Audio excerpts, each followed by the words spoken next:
प्रयागराज में होने वाले 5वें चरण के चुनाव में आज चुनावी माघ मेले की दूसरी डुबकी आज कई दिग्गज नेताओं ने लगाए और अपने अपने उम्मीदवारों के लिए जमकर प्रचार किया।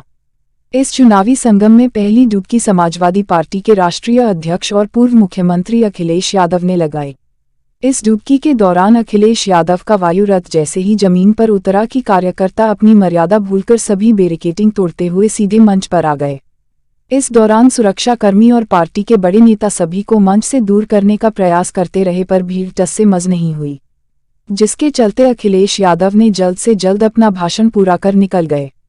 हद तो तब हो गई जब अखिलेश यादव मंच से उतरने को हुए और मंच की सीढ़ी टूट गई। अपने भाषण के दौरान प्रदेश की सरकार पर धावा बोलते हुए अखिलेश यादव ने मंच से युवाओं में जोश भरते हुए कहा कि यह जोश 10 मार्च को बीजेपी की सरकार को उखाड़ फेंकने का संदेश दे रही है।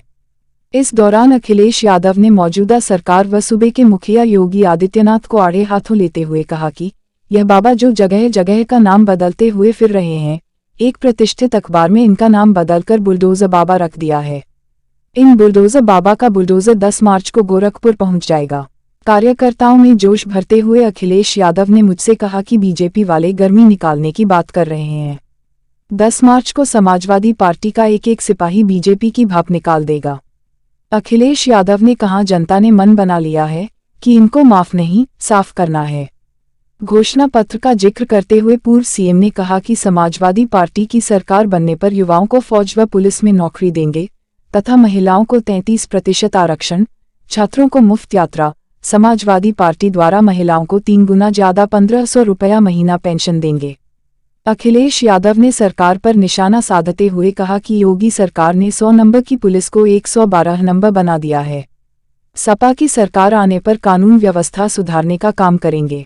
प्रयागराज में सपा के सभी प्रत्याशियों के पक्ष में मतदान करने की अपील करने के पश्चात अखिलेश यादव चित्रकूट के लिए प्रस्थान कर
इसके बाद दूसरी डुबकी के तौर पर एआईएमआईएम के अध्यक्ष बैरिस्टर असदुद्दीन ओवैसी ने लगाई।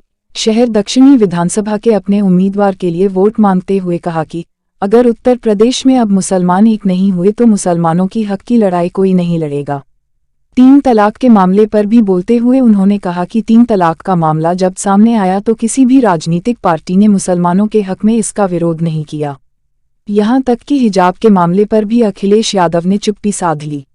उन्होंने इशारों ही इशारों में जनता से अपील की कि यदि मुसलमानों की हक की लड़ाई लड़नी है तो एक होकर हमें एआईएमआईएम के प्रत्याशी को जिताना होगा और हम अपने वोट को सिर्फ और सिर्फ मुसलमानों के हक के लिए बात करने वाली पार्टी को ही देना मुनासिब है। बीजेपी से डराओ, मोदी से डराओ, योगी से डराओ। ओवैसी आपसे कह रहा है कि डरना है ना ओवैसी से डरो, ना प्रधानमंत्री से डरो, ना मुख्यमंत्री से डरो, ना अखिलेश से डरो, तो रब्बे कायनात से डरो। और डर की बुनियाद पर फरहान को वोट मत दो, आप उम्मीद की बुनियाद पर फरहान का साथ दो, हक की सरबुलंदी के लिए फरहान का साथ दो, बातिल ताकतों को शिकस्त देने के लिए फरहान का साथ दो, जालिमों का जुल्म खत्म करने के लिए फरहान का साथ दो, मजलूमों को इंसाफ दिलाने के लिए फरहान का साथ दो, मां और बहनों की मान सम्मान को बरकरार रखने के लिए फरहान का साथ दो। ये हमारा पैगाम है। हमारा पैगाम दूसरा नहीं है। सरकार बनाना है, अरे क्या कर लिया तुमने सरकार अतीक अहमद को जेल में भिजा दिया, आजम खान को जेल में भिजा दिया। अब बताइए फिर क्या हो रहा है? इसके बावजूद भी अगर आप डर की बुनियाद पर वोट डालेंगे, नुकसान आपका होगा। आज जो बच्चे और बच्चियां 15 साल की है, 5 साल के बाद जब वो 20 साल के हो जाएंगी, वो आपसे आकर सवाल करेंगे, बताओ अब्बू, बताओ अम्मा, मेरी शिक्षा क्या क्या हुआ, मेरा नेता कौन है? तो तुम क्या जवाब दोगे? कौन है आपका नेता? बताइए आप, कौन है आपका नेता? पुकार कर बताइए, कौन है आपका नेता? नहीं मेरे भाई, मैं कह चुका हूं, मैं नेता नहीं हूं। डुबकी लगाने वालों में भारतीय जनता पार्टी के सबसे कद्दावर नेता देश के गृहमंत्री अमित शाह ने शहर पश्चिमी विधानसभा से प्रत्याशी सिद्धार्थनाथ सिंह के लिए वोट मांगते हुए कहा कि 2017 के चुनाव में मैंने सिद्धार्थनाथ सिंह से कहा था कि तुम जाकर चुनाव लड़ो और जीत तुम्हारी ही होगी।